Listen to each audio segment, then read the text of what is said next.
kembali lagi di YouTube channel Museum Semarang Jaya ya. Ya, hari ini kita live streaming di hari kedua ya, masih di acara pameran keris dalam rangka atraksi budaya. Dan tentunya hari ini saya sedang bersama narasumber yang sangat spesial. Jadi beliau merupakan pecinta keris dan tokoh agama yang sangat mengerti nih tentang keris. Di sebelah saya ada Pak Gede. Halo Bapak Swastiastu. Bapak Gede, gimana kabarnya nih? Sebentar, becik. Becik ya, becik kalau di Bali artinya baik ya pemirsa ya. Ya Pak Gede, kemarin di hari pertama kita sudah mengenal bagaimana sih jenis-jenis keris, fungsinya, jenis-jenisnya, bentuknya dan lain sebagainya. Nah, sekarang saya mewakili dari pemirsa yang ada di rumah nih. Saya mau bertanya dong dengan Bapak, kemarin kan keris itu bisa dimiliki oleh kepemilikan sendiri juga gitu kan, dan dimiliki oleh orang-orang tertentu. Jadi dalam rangka kepemilikan tersebut apakah ada ritual yang khusus nggak Pak sih? Kalau kita misalnya punya keris atau boleh nih sembarangan aja, oh ya udah kita punya keris ya disimpan aja gitu, atau ada khusus nih Pak, ada ritualnya? Terima kasih sebelumnya sudah pembawa acara. Terkait tentang pada hari ini, hari kedua tentang pameran keris di Museum Semarang Jaya Lampung. Sebelum kita menginjak kepada materi tentang upacara atau ritual di Bali, perlu kita ketahui bahwa di Bali ada yang namanya adat dan budaya. Ya, karena suatu adat dan budaya tanpa adanya religi atau jalannya suatu upacara tidak akan utuh itu berkesinambungan. Maka dari itu adat dan budaya dibarengi dengan prosesi jalannya suatu ritual di Bali itu akan berkesinambungan. Itu merupakan satu kesatuan yang utuh. Itu diibaratkan dengan badan manusia, ada badan kasar, ada juga roh yang menjiwai. Apabila ritual upacara tanpa adanya adat dan budaya itu tidak akan bagus. Begitu juga ritual upacara tanpa adanya adat dan budaya itu tidak akan utuh. Nah, maka dari itu di Bali adat, budaya dan ritual tatanan upacara itu menjadi satu kesatuan yang utuh. Nah, itu dulu. Jadi kalau di Bali kita berbicara tentang ritual keris di Bali itu pasti ada. Ada ya. Karena apa? Karena keris sebagai masyarakat di Bali itu menjadikan suatu simbol yang masuk ke dalam yantra, karena keris ini merupakan dipercaya menjadi suatu media menghubungkan diri masyarakat, khususnya masyarakat Bali kepada Brahman Sang Pencipta. Ya, dalam tanda konteks di sini adalah Sang Hyang Pasupati sebagai dewa daripada memberikan vibrasi kepada benda-benda sakral. Karena keris di Bali adalah suatu benda yang sakral. Ada di pura, apakah ada di puri, di jero, di perumahan suang-suang, pasti ada tatanan upacara. Seperti itu. Jadi keris ini merupakan media spiritual, betul. Jadi seluruh di Bali menggunakan. Karena masyarakat juga mempercayai bahwa keris itu adalah sebagai simbol daripada kekuatan purusa. Kekuatan purusa artinya kekuatan yang akan berkesinambungan apabila ditemukan dengan kekuatan perdana. Makanya di Bali kalau upacaranya kan kita di Bali ada banyak jenis upacara ya. Ada yang disebut dengan pancayatnya, dewoyatnya, utayatnya, manusiayatnya, resiyatnya dan fitriyatnya. Dari 5 ini yang mana sering mempergunakan keris? Tentu saja yang pertama ada upacara dewoyatnya, yang kedua ada upacara budayatnya, yang ketiga ada upacara manusiayatnya. Nah, karena keris memiliki keris memiliki suatu tempat yang khusus di dalam masyarakat di Bali, maka dari itu masyarakat di Bali setiap 6 bulan sekali pada hari Sabtu Wukulandep ada upacara pemuliaan sebilah keris atau benda-benda lainnya yang tajam yang disebut dengan Hari Raya Tumpek Landep. Nah, seperti itu. Maka di sini ada konteks suwe bawe lelandeping hidup. Jadi setiap 6 bulan sekali ya pemirsa ya, kalau khususnya masyarakat di Bali itu ada upacara khusus di mana ada namanya hari suci, hari Tumpek Landep. Jadi di sana kita upacarai benda-benda tajam. Salah satunya keris Ya. di sini. Selain daripada tumpal landap, karena di Bali ada yang namanya konsep Nitya Karma Puja dan Naimitika Karma Puja, artinya yatnya yang dilakukan setiap hari dan yatnya yang dilakukan berkesinambungan sesuai dengan paukon. Kalau sesuai paukon tadi yang saya sudah jelaskan itu adalah hari raya tumpal landap dan hari raya setiap harinya yang mungkin punya keris di rumah, apakah itu Canang Sari, apakah itu Banten Pejati, Sumpahnya Purnama, itu akan tetap berkesinambungan. Ya, seperti itu. Jadi ada dua pemirsa, jadi bisa dilakukan setiap hari, itu bisa dilakukan persembahyangan dengan canang. Ya, sederhana Canang Sari ya, cukup. Dan dia juga memiliki hari tertentu seperti tadi yang sudah dijelaskan oleh Bapak di hari tumpal landap ya Bapak ya. Jadi dua tersebut ya Bapak? Betul ya, kalau kita melaksanakannya. Betul, dua tersebut. Wah, kalaupun nih misalnya Pak, ada orang yang memiliki keris, tapi dia tidak pernah melakukan ritual agama tersebut, apakah itu akan menjadi tolak bala untuk yang punya keris itu Pak? Penasaran nih. Bagus sekali pertanyaannya ya. Ya. Terkait juga ini dalam fungsi guna keris yang sudah dijelaskan hari kemarin mungkin sama rekan saya nih, fungsi guna keris. Nah, apabila seseorang mempunyai suatu keris di rumahnya dari sekian lama tidak diupacarai, hanya didiamkan saja, salah satu yang akibat daripada itu secara fisik pasti bilah keris itu akan masih kotor. Ya, penuh dengan karat, penuh dengan debu, kan seperti itu. Nah, itu secara fisik. Secara tidak fisik, secara niskala, karena di sini kan kita berbicara skala niskala yang nyata dan tidak nyata. Apabila benda tersebut tidak diupacarai, apakah akan berdampak kepada sang pemilik? Tentu saja iya. Oh iya Pak. Betul. Karena apa? Karena kita di sini adalah sistem kepercayaan. Di Bali ada namanya strategi kepercayaan karena benda tersebut adalah benda peninggalan, benda sakral, tentu saja akan berdampak negatif kepada sang pemilik.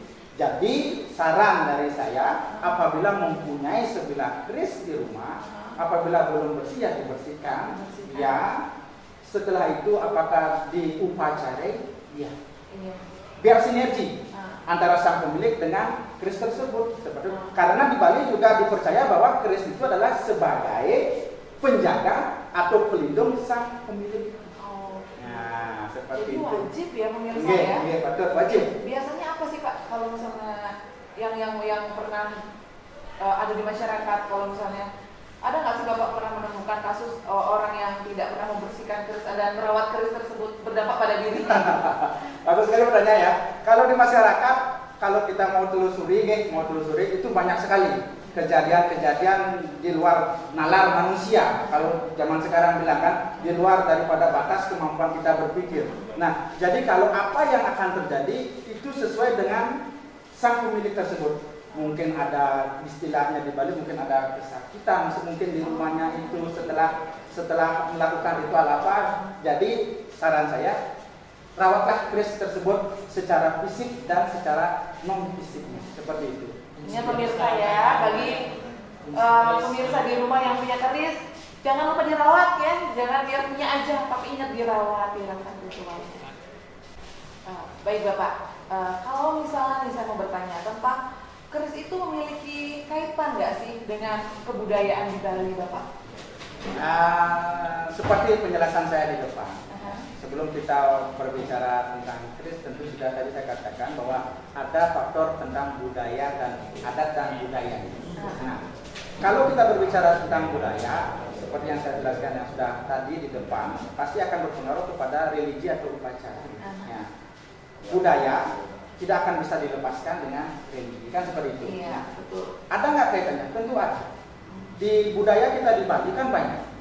Fungsi kerisnya itu kan banyak di upacara yang saya katakan tadi.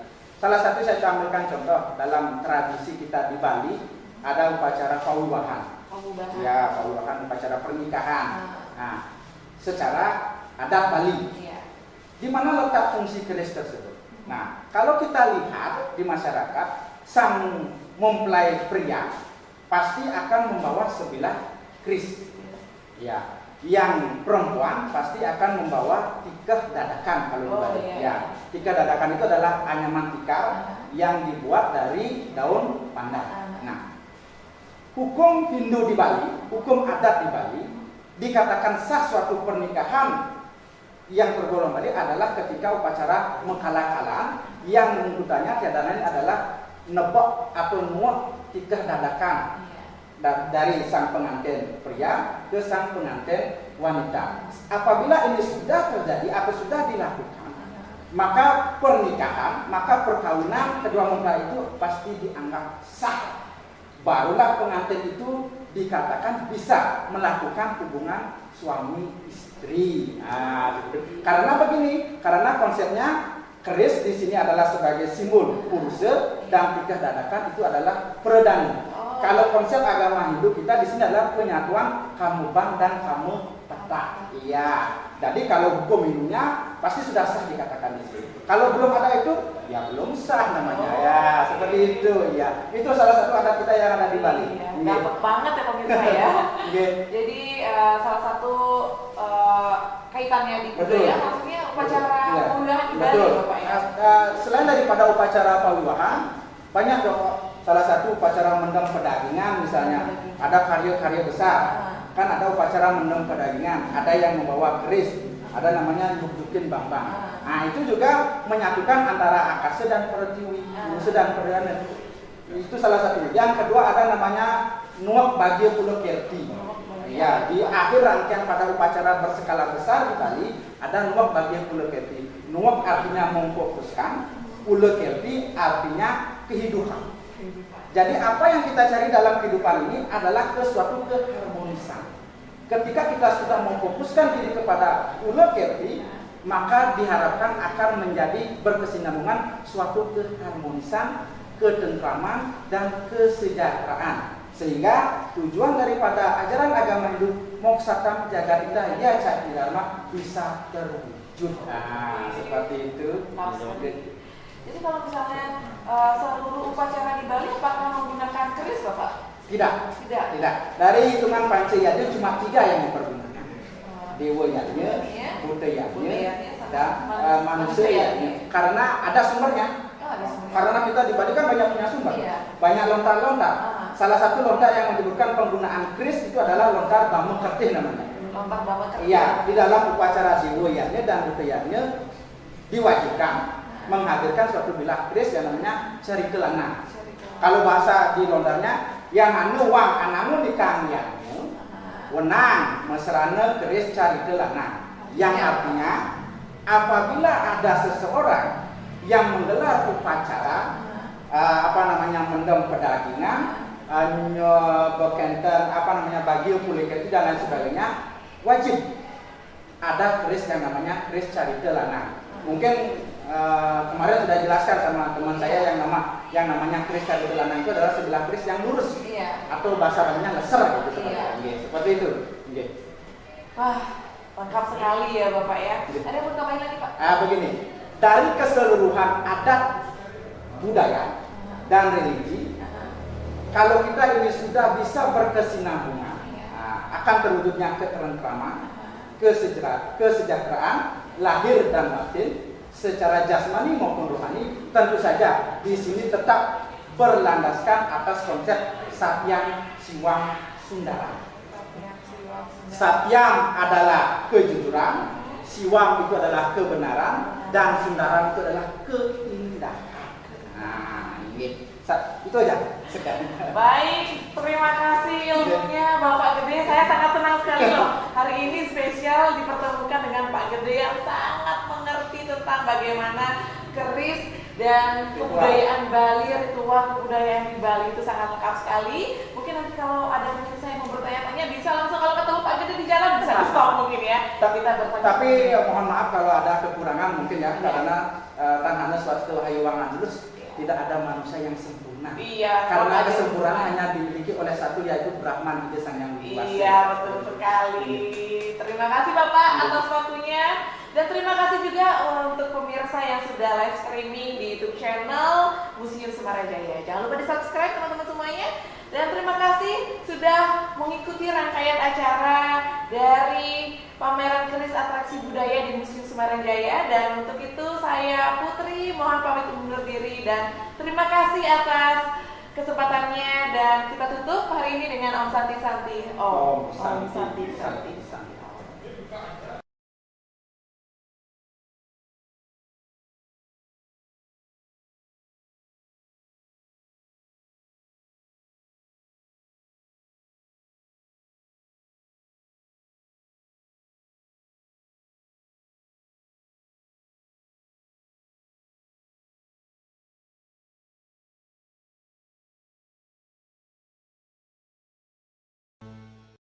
Thank you.